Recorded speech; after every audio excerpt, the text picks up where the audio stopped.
Então, a pergunta do paciente é: meu teste de aquaporina 4 veio negativo, mas o médico disse que tenho neuromielite óptica. Está correto?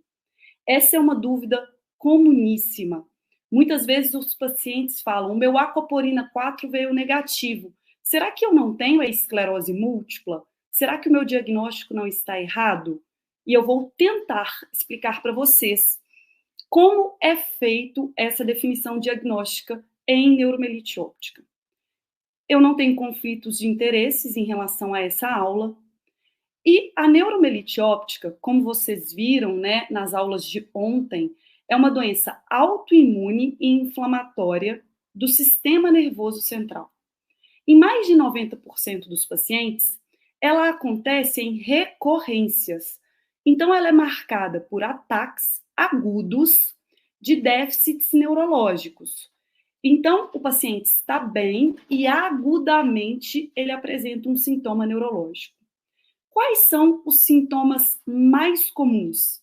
Como o próprio nome já diz, a mielite, que como vocês podem ver nessa primeira imagem, vocês têm a ressonância da medula, mostrando aqui em claro a inflamação medular, que é longa, isso significa mais de 3 corpos vertebrais, observem como ela é longitudinalmente extensa, e a neurite óptica, que é a inflamação do nervo óptico. Então, vocês podem ver na segunda imagem a órbita do paciente, onde está o meu pointer, e o nervo óptico brilhando. Por que ele está brilhando? Porque ele está captando o contraste, porque ele está inflamado. Vejam na segunda imagem o nervo óptico inflamado do lado direito e vocês não estão vendo o mesmo brilho contralateral. Por isso, a doença acomete geralmente com maior frequência o nervo óptico e a medula espinhal, por isso neuromielite óptica. Quem são as pessoas acometidas? Geralmente mulheres jovens, com o primeiro sintoma em torno dos 30 anos de idade. E por que é tão importante falar de neuromielite óptica? Porque é uma doença grave, potencialmente incapacitante, que acomete pessoas jovens. E vocês sabiam que nós temos uma das maiores prevalências do Brasil? Então, uma das maiores prevalências do mundo. Então, apesar de rara, nós brasileiros temos uma prevalência superior a outros países. E por isso os médicos brasileiros precisam estar atentos à neuromielite óptica. Quais são os sintomas da doença?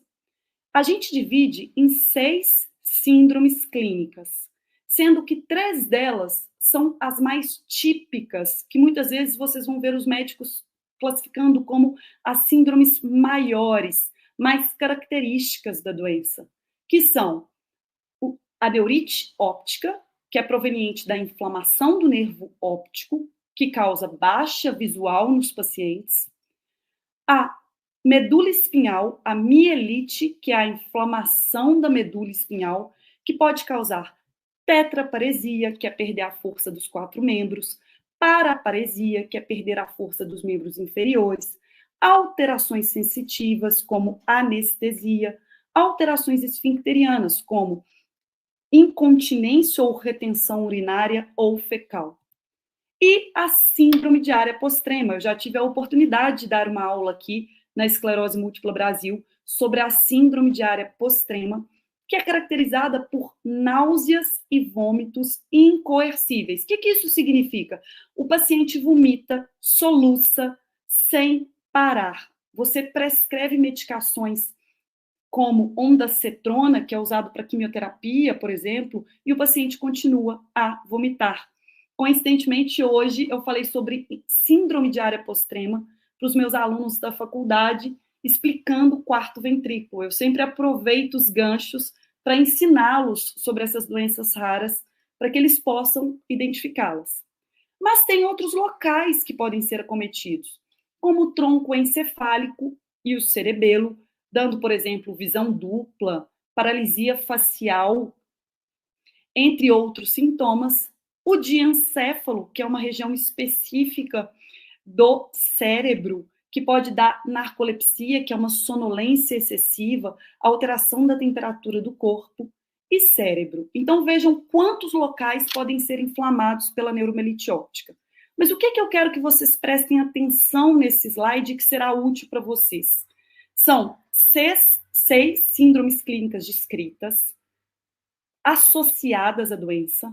Dessas, 3 que estão marcadas em vermelho são as mais típicas. Eu vou usar muitas vezes o termo aqui, síndromes maiores. Mas a dúvida sobre a neuromielite óptica, essa dúvida, será que eu tenho esclerose múltipla? Será que eu tenho neuromielite óptica? Ela é dos pacientes agora, mas ela foi por muitos anos dos pesquisadores. A neuromielite óptica foi descrita pela primeira vez, na verdade, não é que ela foi descrita pela primeira vez, esse nome que associa nervo óptico e medula espinhal foi dado, foi utilizado pela primeira vez em 1894 pelo famoso Eugène de Vic, que descreveu uma doença que inflamava os nervos ópticos e a medula espinhal ao mesmo tempo e deu o nome de neuromielite óptica. De Vic falou que a doença era monofásica, ou seja, acontecia uma vez.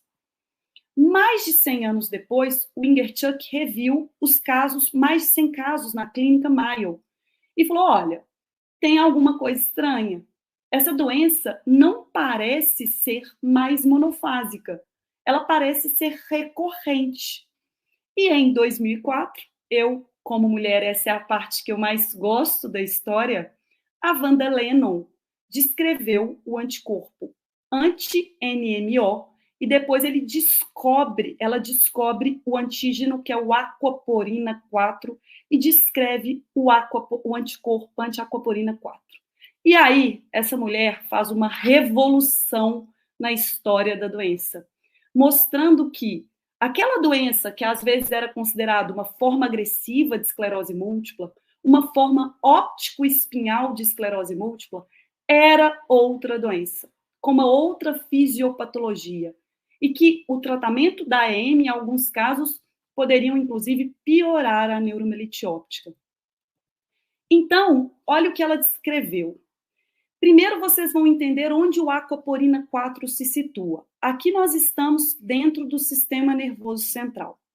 O astrócito é uma célula do sistema nervoso central que tem o seu podócito, e nele existem canais de água que estão representados em azul, como canal mesmo, escrito AQP4, que representam o aquaporina 4. Lá no sangue, as células do sistema imune, principalmente os linfócitos B, produzem proteínas chamadas de anticorpos, que foram chamados de anticorpos anti-aquaporina 4. Vejam esses anticorpos representados aqui em vermelho e azul. Esses anticorpos, eles passam para dentro do sistema nervoso central e se conectam ao aquaporina 4. Por isso que é anticorpo anti-aquaporina 4, porque ele é anti o aquaporina 4, que é um antígeno presente nos podócitos dos astrócitos. E quando isso acontece, uma cascata inflamatória é desencadeada, com a liberação de complemento, de interleucina, de anticorpo, de mais complexo antígeno-anticorpo, que gera um processo inflamatório que leva à destruição celular. Por isso, anticorpo anti-aquaporina 4. Viu-se que 70% dos pacientes 75% são anticorpo anti-aquaporina 4. E o que a Wanda Lennon proporcionou descobrindo isso? Primeiro, o conhecimento que é uma doença diferente de outras doenças como a esclerose múltipla. Segundo, antes achava-se que a neuromielite óptica inflamava só o nervo óptico e a medula espinhal, como descrito por De Vic. Mas, com a descoberta do anticorpo, viu-se que muitas manifestações clínicas neurológicas também estavam associadas à presença do autoanticorpo.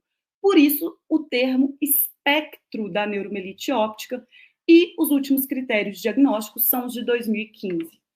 O que esses critérios diagnósticos, que é o que nos guia para definir o diagnóstico de um paciente, definem?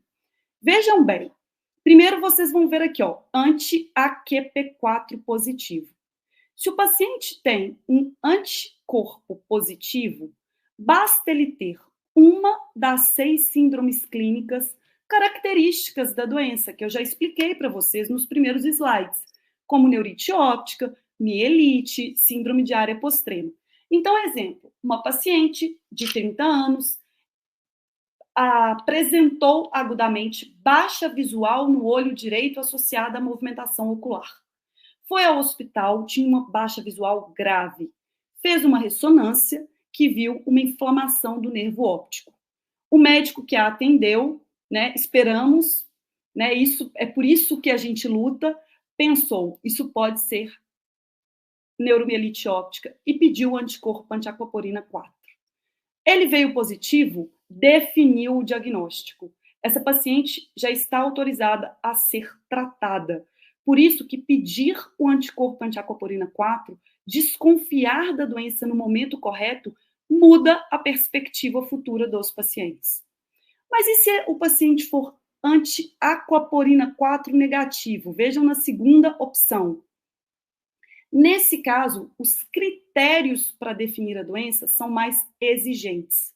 O paciente terá que ter 2 das 6 síndromes clínicas clássicas da doença, ou seja, ele tem que ter 2 dos 6 locais que são acometidos pela doença, e desses 2, pelo menos uma síndrome clínica tem que ser ou neurite óptica, ou mielite transversa, ou síndrome de área postrema. Então, o paciente, por exemplo, que teve neurite óptica e depois uma inflamação do tronco encefálico, se ele tem os critérios típicos, ele pode receber o diagnóstico. O paciente que teve neurite óptica e mielite, mesmo com anticorpo anti-aquaporina 4 negativo, ele pode receber o diagnóstico.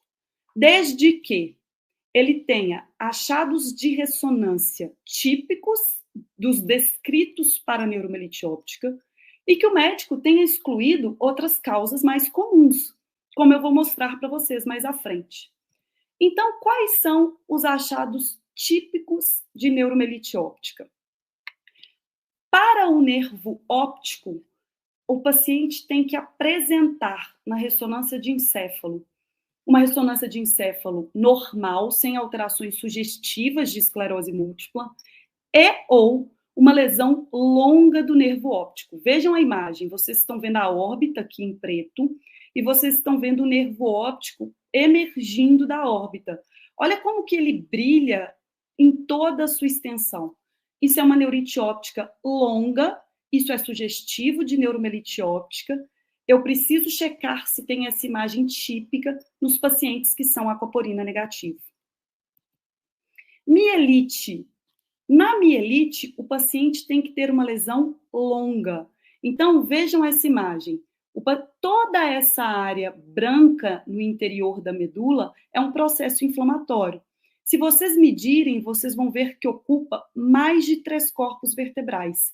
Então, qual que é o achado de ressonância sugestivo de neuromielite óptica que eu preciso procurar nos pacientes que tiveram mielite, mas são aquaporina 4 negativo? Uma mielite longa, como eu estou mostrando na imagem.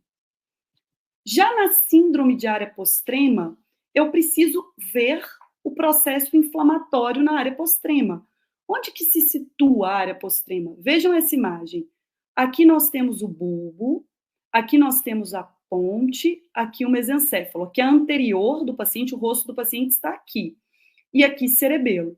Então, onde está a seta branca apontando é onde fica a área postrema. Como ela está inflamada, o paciente tem náuseas e vômitos de repetição. Se o paciente é aquaporina 4 negativo e ele apresentou náusea e vômito de repetição, para eu falar que é sugestivo de neuromielite óptica, um ponto importante para definir o diagnóstico é ter uma imagem correspondente. No tronco encefálico, o paciente tem que ter lesões de tronco encefálico que não são sugestivas da esclerose múltipla, mas são sugestivas da neuromielite óptica.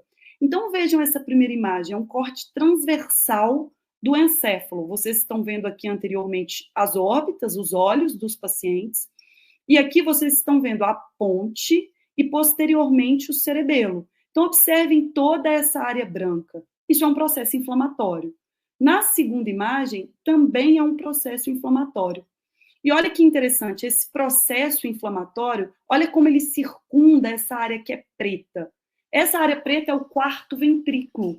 E aqui é rico em aquaporina 4. Por isso que circunda, porque os anticorpos vão lá onde tem o aquaporina, inflamam e dão essa imagem típica. A mesma coisa acontece na síndrome de diencéfalo. O paciente terá que ter alterações na ressonância no local do diencéfalo, comprovando a síndrome. E na cerebral. Então, olhem nessa imagem, é uma ressonância de encéfalo, vocês estão vendo aqui o telencéfalo, o hemisfério cerebral, e essa área branca toda é uma lesão cerebral descrita para a neuromielite óptica. Então, se o paciente teve sintomas sugestivos da doença, uma das 6 síndromes clínicas, e você pediu aquaporina 4, e o aquaporina 4 é negativo, para eu definir o diagnóstico do paciente, ele terá que ter 2 das síndromes clínicas, sendo que uma tem que ser ou neurite óptica, ou mielite, ou área postrema, e ele tem que ter esses achados sugestivos de neuromielite óptica na ressonância, como eu mostrei para vocês. Além disso, um ponto fundamental, tanto para a neuromielite óptica quanto para a esclerose múltipla, e isso é ainda mais importante nos pacientes que são aquaporina 4 negativo, é excluir os diagnósticos diferenciais. O que são diagnósticos diferenciais? Doenças que imitam a neuromielite óptica. Então, uma infecção como sífilis pode imitar a neuromielite óptica. A esclerose múltipla pode imitar a neuromielite óptica. A deficiência de vitamina B12 pode imitar a neuromielite óptica. Então, eu ensino para os residentes, para os alunos, a gente tem que ter um fluxograma na cabeça para definir um diagnóstico. O Rodrigo me ensinou e gosta de falar que são como peças de um quebra-cabeça que eu preciso montar para chegar ao diagnóstico final. E excluir doenças que imitem a neuromielite óptica é fundamental. Então, respondendo ao paciente, é possível ter neuromielite óptica com aquaporina 4 negativo? Sim, se o paciente tiver tido 2 das 6 síndromes clínicas, tiver os achados sugestivos de neuromielite óptica na ressonância e o médico tiver excluído causas mais comuns, como infecções no sistema nervoso central, causando aqueles sintomas. E aqui um ponto fundamental que eu quero falar com vocês é: a sabedoria começa pela dúvida. A primeira pergunta que vocês devem se fazer diante de um paciente aquaporina 4 negativo é: ele é verdadeiramente negativo? Porque ele pode ser falso negativo. E o que é importante vocês prestarem atenção? O método de coleta. O aquaporina tem métodos diferentes de detecção no sangue. Então, o médico precisa pedir o melhor método, ou seja, o mais sensível, para detectar o aquaporina no sangue do paciente. A gente usa aqui no Brasil, né, na prática clínica, o CBA, que é o Cell Based Assay. E o segundo ponto é o momento da coleta do anticorpo. Eu bato nessa tecla sempre com os meus residentes. Por quê? É quando o paciente chega no surto, antes da pulsoterapia e da plasmaféresis, que é a grande oportunidade de detectar o aquaporina. Então, se o paciente coletou a aquaporina depois da pulsoterapia, ele pode ser um falso negativo. Então, lembrem-se, ser negativo uma vez não significa ser verdadeiramente negativo. E nós precisamos estar atentos a esses detalhes. A neuromielite óptica é uma doença grave, ela é potencialmente incapacitante. Suspeitar da doença e pedir o anticorpo anti-aquaporina 4 no momento adequado muda a história de vida do paciente. E lembrem-se, um primeiro exame negativo, dependendo do método e do momento da coleta, ele pode ser falso negativo. Em muitos casos, nós precisaremos repeti-los. Muito obrigada para todos vocês. Esse é o meu Instagram, para quem ainda não me segue. Lá eu falo sobre neuromielite óptica, sobre esclerose múltipla. e eu posso esclarecer as dúvidas de vocês por lá também.